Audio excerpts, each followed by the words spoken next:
Olá, observadores! Bem-vindos a mais um episódio do Observa Aí, o podcast semanal do Observatório Nacional de Segurança Viária. Eu sou Rodrigo Ribeiro, Head de Comunicação e Marketing aqui do Observatório. Eu sou Paulo Guimarães, CEO do Observatório. Eu sou Pedro Borges, Head de Mobilidade Segura do Observatório. Estamos no 44º episódio. 44. 44. E é um assunto bem legal, né, Paulo? A gente vai trazer aqui como um assunto principal do episódio de hoje, algo que nós vimos ontem, quarta-feira, lá no P3C, PPPs e Concessões, um evento do Connect Smart Cities, que já é um parceiro aqui do Observatório, nós fomos lá e a gente pôde participar de um painel bem interessante sobre Free Flow. o que é o Free Flow, Paulo? Free Flow. Então, antes de entrar no... Free Flow é um sistema de passagem livre, que substitui as praças de pedágio por pórticos, e que permite essa cobrança dinâmica sem a necessidade de parada dos veículos nos semáforos. Então esse é o conceito principal do Free Flow e a gente se desdobra em um monte de inovações a partir desse conceito. E acho que a primeira delas, que é legal da gente chamar a atenção, é como isso está sendo estudado e implementado no Brasil. A gente já tem experiências fora do Brasil já consolidadas, mas para o Brasil isso ainda é uma novidade. E o que precisa ser testado no Brasil? Quando a gente implementa uma nova tecnologia, traz uma inovação, você tem as questões tecnológicas e técnicas, e acho que isso está superado. Esse não é o problema do Brasil, porque o Brasil está bem posicionado na parte de tecnologia e tal, mas ele vem junto com um novo modelo regulatório. Então, é isso que está sendo discutido nesse momento. E acho que a primeira inovação, então, como é que isso foi trazido para o Brasil? Isso foi trazido para o Brasil por um ambiente de sandbox regulatório. A gente já falou algumas vezes sobre esses ambientes de sandbox, que são ambientes de experimentação. Essa palavra não é mais estranha para Não nós, mais né, Paulo? estranho, estou acostumando já com ela. E a NTT, que é a Agência Nacional de Transportes Terrestres, disparou um sandbox regulatório e o primeiro projeto do sandbox é o projeto de Free Flow, que está sendo, o projeto piloto é da CCR, a concessionária que está com uma concessão recente agora, que passa na nossa porta. Eles pegaram aqui esse trecho Rio-São Paulo, então BR-101 e BR-116. Então a 101 já está com 3 pontos de Free Flow já nessa fase de teste, e a gente tem algumas outras rodovias no Rio Grande do Sul também já iniciando os testes. Então o que está sendo testado? Primeiro, a própria tecnologia, validando a tecnologia, mas você tem vários desdobramentos. Então, um ambiente de sandbox, o que ele faz? Ele tem o poder de afastar a eficácia de algumas leis, de algumas regras, e implementar outras de forma experimental. Então, por que precisou ser feito dentro do ambiente de sandbox? Porque a Rio-São Paulo aqui, a Dutra e a BR-101 que foram concedidas sem essa previsão de Free Flow no contrato. E aí você usa o ambiente de sandbox regulatório para poder não atender alguns itens do contrato de concessão, como por exemplo a construção de praças de pedágio, e fazer essa experimentação de novas tecnologias. Então por isso que ele está dentro do ambiente de sandbox. A partir do momento que isso se consolida, que se tem um entendimento, isso passa a integrar os novos contratos de concessão, e é por isso que a NTT, a agência, está capitaneando esse assunto. Então, coisas que a gente precisa discutir. As questões de pagamento, de pedágio, a regulação desses pagamentos, a relação disso com outros órgãos, as multas de evasão de pedágio, como é que elas vão acontecer. Então, esse é o momento que a gente já tem resultados positivos. Então a CCR encabeçando aí essa iniciativa. Coisas que eu acho que a gente pode chamar a atenção com relação a isso. Primeiro, até foi uma pergunta que o Pedro fez um pouquinho antes aqui, como é que vai funcionar o sistema de pagamento. Então o Free Flow, o que ele faz? Ele tem o poder, primeiro e acho que esse é um impacto legal para a segurança viária, que é você tirar a obstrução das rodovias. A praça de pedágio, apesar de toda a sinalização e toda aquela construção de ambiente de alerta, com sinalizações, regulamentações e tal, não deixa de ser uma situação... obstáculo para o fluxo. Um obstáculo, A gente tem alguns sinistros graves que acontecem em praças de pedágio, como sobe na praça, aquela coisa toda. Então, de você não ter uma obstrução já é um ganho para a segurança viária. Para o usuário, né, para a pessoa que utiliza a rodovia, você tem uma economia de tempo de viagem, né, você tem um desdobramento disso com relação às emissões de poluentes, sabe? Menos tempo parado, enfim, aquela coisa toda. E também proporciona o pagamento por trecho, né, porque hoje sim, é proporcional ao trecho. Né? Você tem hoje as praças de pedágio com tarifas fixas, então você passa a ter um recurso tecnológico que te permite a cobrança por trechos, né, percorridos. Então, é uma forma de você balancear, cobrar mais de quem utiliza mais a rodovia e cobrar menos de quem utiliza menos. E aí, como é um ambiente totalmente tecnológico, com processamento na nuvem, aquela coisa toda, você começa a ter outros benefícios. Então, por exemplo, a possibilidade de ter desconto, além de você ter o valor reduzido, referente somente ao trecho que você percorreu, quanto mais você utiliza a rodovia, as concessionárias poderão dar mais desconto. Então, essa é uma outra coisa que está sendo discutida lá. Um outro ponto interessante, por que o pedágio tem cancela, você sabe? Não. Sabe por que o pedágio tem cancela? para impedir que a gente passe direto. Exatamente. Por quê? Mas não precisaria ter, porque se você evadir o pedágio, tem uma multa no Código de Trânsito Brasileiro por evasão de pedágio. Só que o que acontece? No nosso modelo regulatório atual, se a gente, na concessionária, deixar um pedágio sem cancela, a hora que o carro passa e não faz o pagamento, ele passa inadimplente, vai gerar uma multa. Só que essa multa vai para o órgão fiscalizador e não vai para a concessionária. Então isso se configura uma evasão, né, uma queda de receita.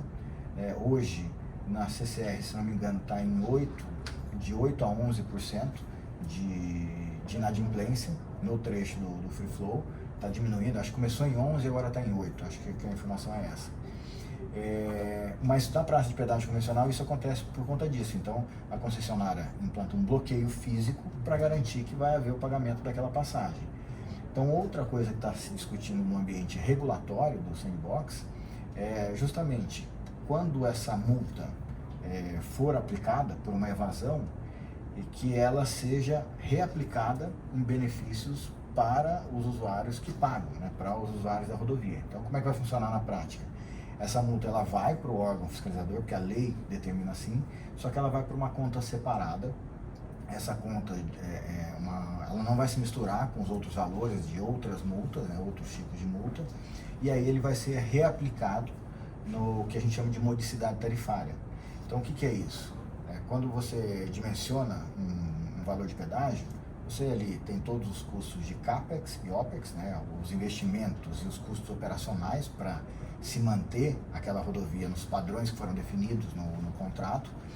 E aí você faz uma avaliação, olha, eu tenho aqui um custo X, né, ao longo do meu contrato de concessão, eu tenho uma previsão de fluxo de X veículos ao longo dos anos, então para cada passagem a gente vai cobrar tanto, porque isso equilibra o contrato. Tanto que de tempos em tempos, de acordo com a variação do fluxo e dos custos operacionais, principalmente, você tem reajustes nos valores do pedágio. Pode ser para cima ou para baixo, nunca é para baixo, mas a lógica do contrato de concessão é essa, né? Isso se chama reequilíbrio contratual com base em fluxo de caixa. Então, se isso for para frente, quando uma multa é aplicada por evasão, o órgão gestor da rodovia utiliza esse recurso para poder amortizar os custos de operação da rodovia e, consequentemente, ter um valor mais baixo de pedágio. Então, acho que isso é um negócio legal pra caramba também.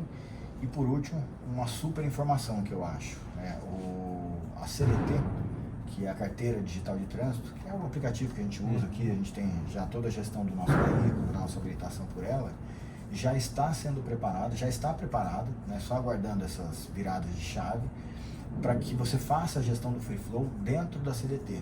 Então você vai poder, por exemplo, adquirir créditos antecipados.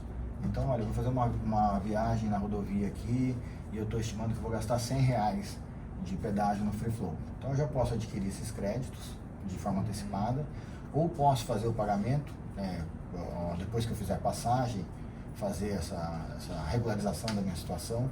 Então é uma coisa que está avançando, é um caminho sem volta. Inclusive as próprias empresas que são gestoras de meios de pagamento, de tags, né? Veloz, Sem Parar, essas empresas que atuam nessa área, ConnectCar e tal, já estão se preparando para esse novo momento. Então, por último, acho que como é que é a tecnologia de identificação dos veículos. Aí tem 3 discussões na mesa. A primeira é o tag, né? E você já consegue hoje pela tag usar o Free Flow nesses trechos que existem. A outra é pela leitura automática de placas, né? E elas funcionam de forma redundante. Então a estimativa, né, é de 100% de identificação veicular, a não ser que tenha uma obstrução de placas, essas coisas assim, a não ser que tenha uma irregularidade. E uma terceira via, que já se começa a se discutir, que eu não tenho certeza se isso é viável ou não, mas é utilizar a própria placa de identificação do veículo junto com uma tag. Então, que é um pouco do conceito antigo, do antigo CINIAVE, que é o Sistema Nacional de Identificação Veicular, que não foi para frente, mas tem uma outra discussão em paralelo acontecendo com relação às placas de identificação veicular dentro daquele assunto da placa Mercosul. Então esse é o retrato do Free Flow hoje. Eles tinham trazido uma outra coisa, Paulo, daquela de alterar de 15 para 30 dias?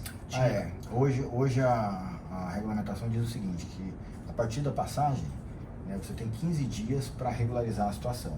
Então é para identificar que houve a passagem, gerar a cobrança e fazer a cobrança. E aí a Senatran já no evento lá falou que, informou que já estão revendo isso para mudar para 30 dias. É um prazo mais razoável, é um prazo que acompanha inclusive os prazos das notificações preliminares de autuação de trânsito. Então esse é um outro assunto lá que foi colocado.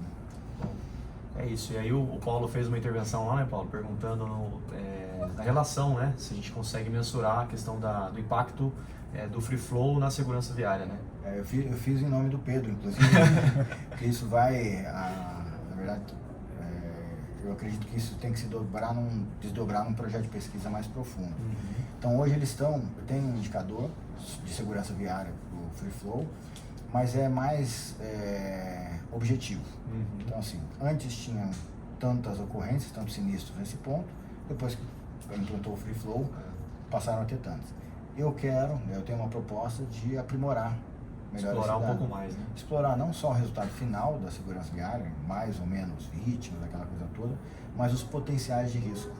Então, fazer porque tem toda essa discussão também da infraestrutura, né? São pórticos que você tem que colocar na rodovia. Esse pórtico não pode estar posicionado em qualquer lugar. Você tem que pensar nos acessos, entradas e saídas para poder ter a cobertura adequada da rodovia. Então, eu acho que isso demanda ainda um projeto de pesquisa um pouco mais profundo, mais detalhado, até para a gente conseguir monetizar, então primeiro mensurar e depois monetizar, junto com a monetização da economia de emissão de carbono, aquela economia de tempo, né, a gente conseguir monetizar o benefício de uma solução como essa. Beleza. Então, em breve teremos o assunto Free Flow no nosso blog. No blog. Tem muita gente que não sabe o que é. Acho que é interessante. Bom, vamos dar uma passada aqui na nossa agenda então, Paulo. Ontem nós divulgamos o seminário de mobilidade humana Seguro e sustentável. Vai acontecer no dia 6 e 7 de maio, lá em Foz do Iguaçu, e também vai, além de termos ali 2 dias de muita atividade com os representantes aí do setor, teremos o lançamento oficial da internacionalização do Maio, né? Isso. Abertura internacional do Maio. Isso.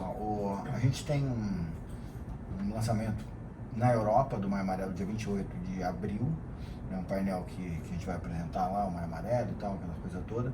Mas no dia 6 e 7 é o evento do Observatório, então é um evento promovido por nós. A gente separou o evento em 2 dias de conteúdos. Primeiro dia, segurança no trânsito, então conteúdos focados. E a ideia, né, se você olhar a programação lá, a gente começa num contexto global, depois a gente vem para um contexto continental, depois a gente fala das políticas públicas de segurança nacionais. Então, por exemplo, a gente já está com um convite para a Autoridade Nacional de Segurança Rodoviária lá de Portugal apresentar o plano deles, que foi recentemente elaborado, ou revisto, né, até 2030, Argentina, Espanha e Brasil. O Brasil apresentando o Penatrans. E a gente vai ter um outro painel que a gente desce no nível municipal. Então ali a gente tem já temos confirmados Campinas, Porto Alegre, Rio de Janeiro, e ali estão convidadas ainda Guarulhos e São Paulo, que são cidades que têm, né, já publicaram seus planos municipais de segurança no trânsito, segurança viária. Porque a gente tem uma exigência para os municípios, né, de acordo com o porte, que eles são obrigados a terem os seus planos de mobilidade. E aí tem um itemzinho dentro do plano de mobilidade que é o plano de segurança. Então, o que a gente quer fazer é conversar com os municípios que tiraram esse itemzinho e transformaram isso num grande plano a ser perseguido. Então, até um outro projeto de pesquisa que está na mesa, Pedro, que provavelmente a gente faça com a Bloomberg, WRI e Instituto Cordial, é um levantamento dos municípios que têm planos de segurança viária e a gente, de alguma forma, avaliar os conteúdos desses planos. Legal. Não necessariamente a efetividade, talvez, mas o que um plano contempla. Contempla, o Visão Zero já está presente como conceito. O nome disso é revisão sistemática. Revisão sistemática. Você acha que Ribeirão Preto vai avançar com aquele... Eu acho que vai. Vai, né? Eu acho que eles têm total potencial para avançar. Ainda mais depois do curso, né? Eles conseguiram montar várias metas boas num workshop de 3 horas. Então, eu acho que eles têm total capacidade de fazer um ótimo plano. Eu acho que o nosso trabalho também, né, com a nossa ideia com isso, é sensibilizar os gestores públicos para olhar mais para isso, porque muitas vezes a segurança no trânsito ela é renegada pelos gestores públicos, né, prefeito, assim, porque isso envolve algumas medidas que aparentemente não são tão populares. Então, redução de velocidade é uma coisa que tem que constar nos planos, né? Radar. Fiscalização, radar, redução de espaço físico para veículo, enfim, você tem uma série de medidas que, num primeiro momento, são impopulares, mas que visam gerar um benefício para toda a sociedade. Então, com esses trabalhos, né, e o Observatório cumprindo aí a função de ser o catalisador, enfim, de colocar o assunto na mesa, a gente quer começar a gerar essas discussões. Então também é uma outra coisa que eu estou aguardando, na verdade, um retorno do pessoal da Bloomberg para ver se a gente avança em conjunto. Então, 2 pontos aqui. O gestor público que está um pouco perdido aí, ou ainda não sabe o que fazer com o seu plano de mobilidade, talvez um caminho seja nos acionar aqui para ter esse workshop do Visão Zero, coordenado aí pelo Pedro e pelo Thiago. Plano de segurança viária. Plano de segurança viária dentro do plano de mobilidade urbana. E o seminário, então, para quem quiser saber um pouquinho mais como vai ser, toda a programação já definida, pode acessar o nosso site, as inscrições estão abertas. Você que queira participar, dá uma acessada lá no nosso site. Vou só dar uma passada aqui rápida na programação do seminário. Então, o primeiro dia é segurança no trânsito. A gente tem uma sessão plenária que se chama O Estado da Segurança Viária no Mundo. Depois a gente desce para as políticas públicas nacionais de segurança viária. Depois uma mesa redonda sobre o papel da iniciativa privada na promoção da segurança viária. Depois a gente tem esse painel dos planos municipais. E aí o segundo dia, ele é dedicado mais à mobilidade, né, e inovação. Então a gente tem a sessão plenária que vai falar sobre o futuro da mobilidade humana. Então a gente já tem confirmado já o Instituto Copenhagen para fazer a apresentação inicial. Já temos convite do Parque de Inovação Tecnológica de São José, participando e falando um pouco sobre o Nexus, que é o programa de inovação de startups com foco nas startups de mobilidade. A gente vai ter uma apresentação do PTI, que é o Parque Tecnológico de Itaipu, também falando de iniciativas de eficiência energética, as coisas que eles têm trabalhado lá. E a gente vai ter uma apresentação da Fundação Getúlio Vargas, apresentando o MobiLab, né, que é o nosso laboratório de ciência de dados e inovação para mobilidade, em parceria com o Observatório. Depois a gente tem um painel de discussão sobre os desafios da mobilidade em diferentes contextos urbanos. Então, esse é um painel que vai ser mediado pelo Secretário Nacional de Mobilidade Urbana, e a gente vai ter 3 municípios como debatedores, um de pequeno, um de médio e um de grande porte, de diferentes regiões. Eles estão sendo selecionados ainda, mas a ideia é discutir o que tem de desafio, né? O desafio do município grande é o mesmo do município pequeno, enfim, fazer essa troca lá. E depois a gente tem um painel que é uma apresentação interativa, na verdade, que a gente vai falar sobre pesquisa científica, Big Data e inteligência artificial para mobilidade segura. Então a gente vai ter ali a Isabela Cavalcante, que fala muito sobre Big Data e inteligência artificial. A gente vai ter o professor Jorge Thiago Bastos apresentando ali o uso de dados na pesquisa científica aplicada à política pública, e a gente deve ter um representante do IPEA também, falando do uso dos dados na definição dos custos da insegurança viária. Então como é que se chega nesses custos e tal, como é que a gente usa a pesquisa para poder fazer esses desdobramentos. E a gente tem um último painel, encerrando aí a nossa programação do segundo dia, que vai falar sobre fator humano e inclusão. Então a gente tem já confirmados para esse painel, que é um painel que vai ser mediado pelo secretário nacional de trânsito, o Adroaldo, da Sinatran. A gente já tem uma apresentação confirmada do DENIT, que vai apresentar o Conexão DENIT, que é uma ação de educação para o trânsito nas margens das rodovias federais não concedidas. A gente vai ter uma apresentação do Observatório, falando da nova fase do EDUCA, e a gente tem convidado a Prevenção Rodoviária Portuguesa, que é uma entidade similar ao Observatório lá em Portugal, que vai falar sobre a formação de condutores infratores. É um projeto, a PRP em Portugal é responsável por todos os cursos de reciclagem de condutores infratores.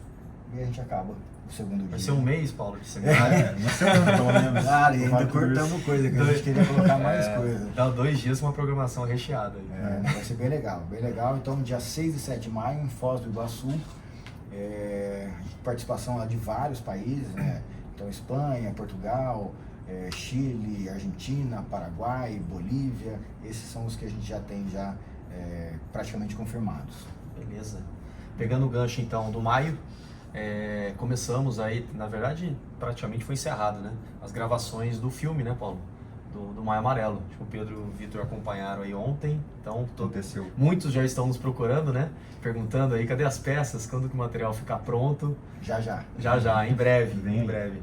Não, mas eu queria que o Pedro contasse um pouquinho, porque o Pedro acompanhou ali os 2 dias, o Vitão também. Pedro, se você não estivesse lá, o que tinha acontecido? Porque acho que é interessante as pessoas saberem o cuidado que a gente tem que tomar. Sim, As coisas, às vezes escapam umas coisinhas, mas como é que foi lá, Pedrão? Fora o sol, né? Tirando o queimado, né, na cara e nos braços. Então eu e o Vitão, a gente esteve lá terça e quarta à tarde. A equipe que filmou lá é a Maori Filmes, eles são muito bons, a qualidade da imagem que eles pegam, a questão da iluminação, etc. Todo o cenário que eles montam, eu achei muito bom, e parabéns para eles, porque é muito difícil. A gente tinha uma cena que era no estacionamento de um shopping, aí é mais tranquilo, só que depois que você vai pra rua, para você controlar todo mundo que passa na calçada, na rua, já fica mais difícil. Mas foi interessante a gente estar lá porque eles estão 100% focados na qualidade da imagem, só que às vezes passa uma situação do tipo esquecer de ativar a seta ao fazer uma baliza, ao estacionar, uma fivela solta no capacete. Então esse tipo de detalhe que é importante também, ainda mais um vídeo que o 100% do foco é a segurança viária. Você se sentiu Spielberg? Não. Ação, foi você que gritou lá? Não. Action! Mas muito bom, a gente está lá. Então finalizamos a gravação, eu acho que lá pelo dia 10, daqui uns 10 dias, já tem as versões preliminares. A nossa ideia é até o final do mês de março já liberar as peças, porque aí os municípios, o órgão público depende de algumas contratações, é um processo um pouco mais lento para contratar aí cartaz, outdoor, essas coisas assim. Mas a gente tem, então até o dia 31 a gente deve estar liberando essas peças. E aí no dia 4 de abril a gente faz a apresentação oficial da campanha lá no Encontro Nacional de Detrans. Então a gente até ia fazer uma coletiva de imprensa no dia 3, mas surgiu essa oportunidade de lançar, de apresentar a campanha lá no evento da Associação Nacional de Detran, contar lá todos os secretários nacionais, todos os diretores de Detran, muitos secretários e prefeituras. Já vai ter uma cobertura da imprensa no evento, então queria agradecer aí a Maria Cristina e o Janielson, o presidente, por ter feito o convite e aberto o espaço lá no evento para a gente fazer toda essa mobilização dos órgãos públicos. Beleza. E Paulo, no comecinho dessa semana nós tivemos lá uma ação em João Pessoa. Quer falar um pouquinho sobre? A Dani Gurgel tá por lá. E hoje, quinta-feira, está acontecendo agora lá em Natal. Uhum. Então é uma parceria que a gente tem com a Uber e com os órgãos locais. É uma blitz educativa com foco em motocicletas.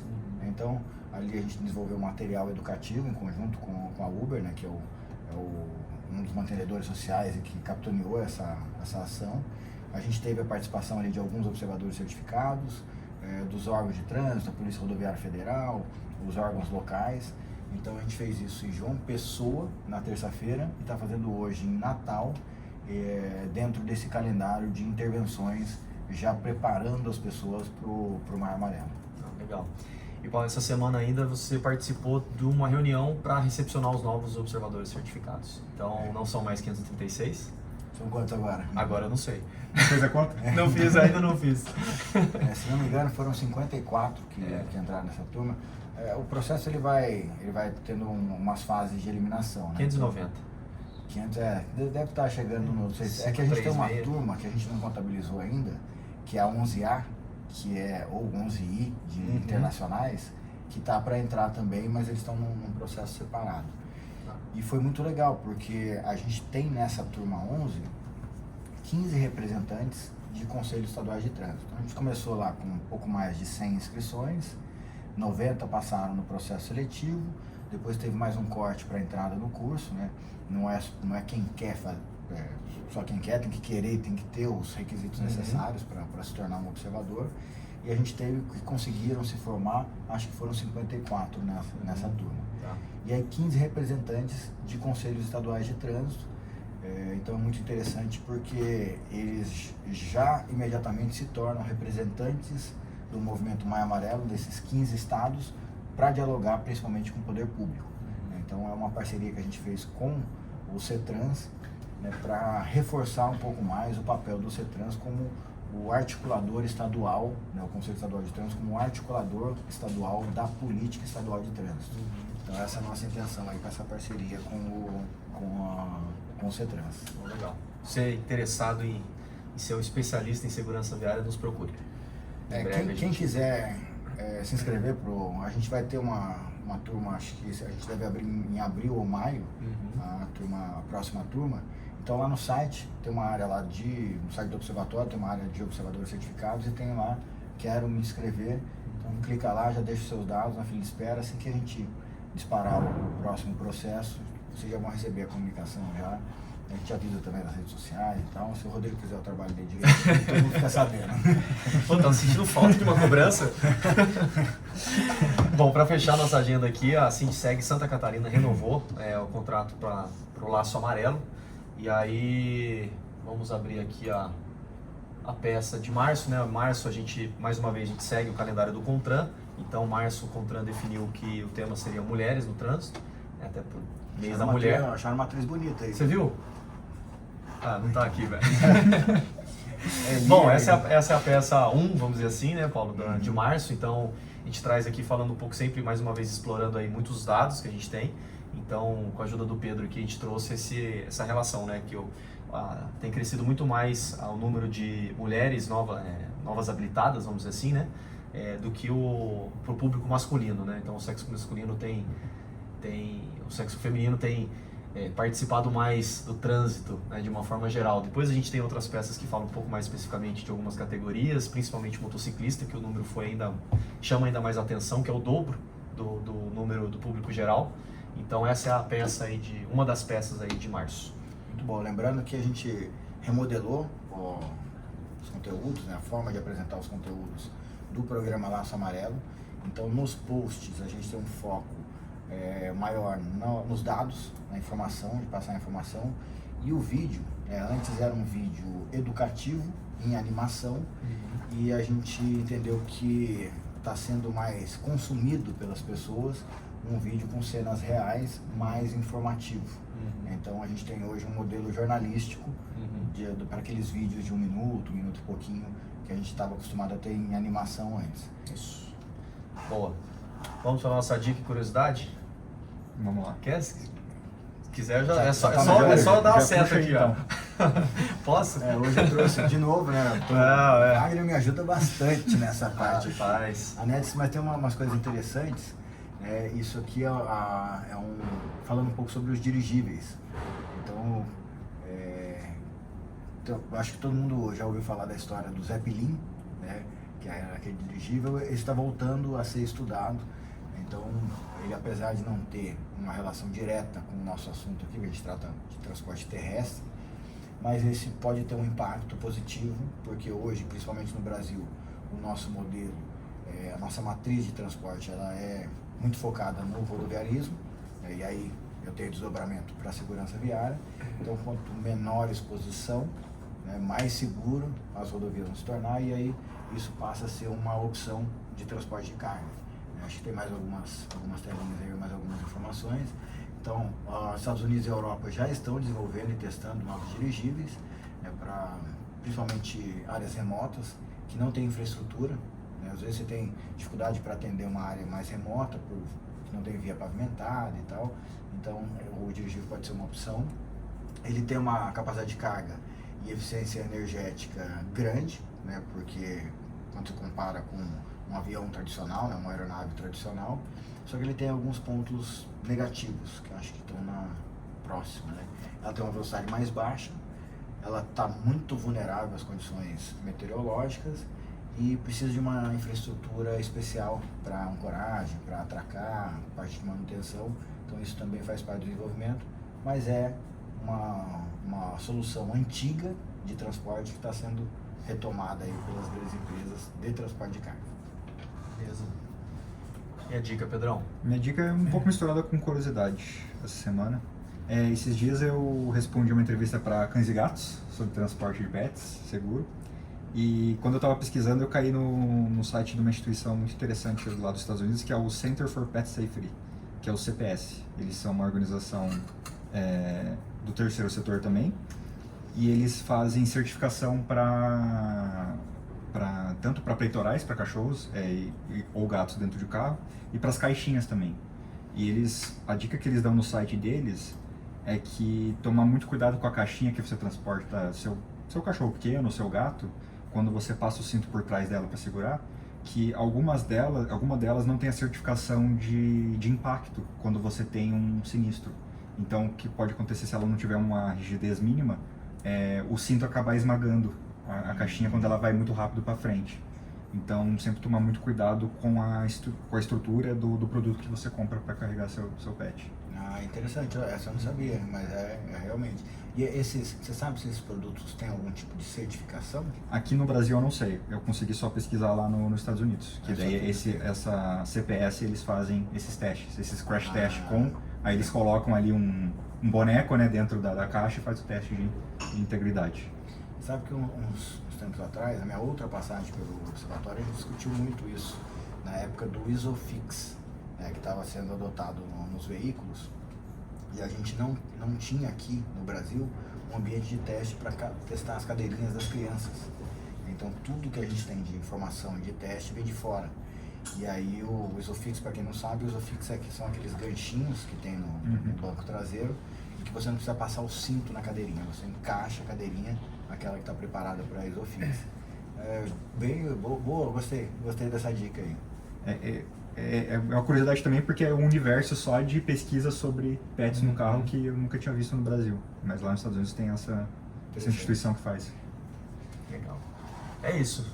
Encerramos. Fechamos? Algo mais aí? Para semana que vem? Tem o Intermodal. A gente tem um evento grande, o Intermodal. Foi a estreia do Pedro ano passado, foi no Intermodal. Meu primeiro dia de observatório foi lá. O primeiro dia de observatório você não foi para o observatório? Não, fui para São Paulo, para o Intermodal. Intermodal é um evento gigantesco que trata de todos os modais. Ele é muito focado em carga, tem passageiro também. E foi lá na Intermodal ano passado que a gente lançou o selo Mobilidade Segura para transportes.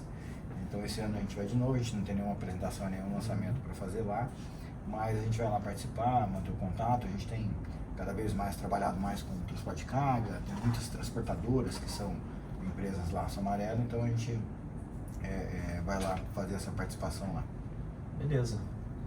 Então é isso. Esse foi mais um episódio do Observa Aí. Gostaria de agradecer a toda a nossa rede, aos mantenedores do Observatório, a Braciclo, a Anfávia, a CNTC, Senat TL, né, Sistema Transporte. Gol Plus. Ah lá. Agradecimento especial para o Gustavo Faria, CEO da Gol Plus, que esteve aqui no Observatório. Teve aqui, o Observatório está saindo junto com o Prosa de Junto. Então hoje a gente tem então 2 episódios. Né? Isso, além do episódio aqui do Observa Aí, nós teremos também o episódio do Prosa de Trânsito, que foi retomado esse ano. O primeiro já foi feito agora em janeiro com o Joelson da Green. E hoje foi feito aqui um bate-papo bem legal com o Gustavo. Então, um agradecimento aqui ao Gustavo. Da Gol Plus. Da Gol Plus. É porque o Gustavo é mineiro, e a gente falava Gol Plus. Gol Plus. E ele falou, não, o certo é Plus, que não é da roça. Para com esse negócio, é isso? É, tipo isso.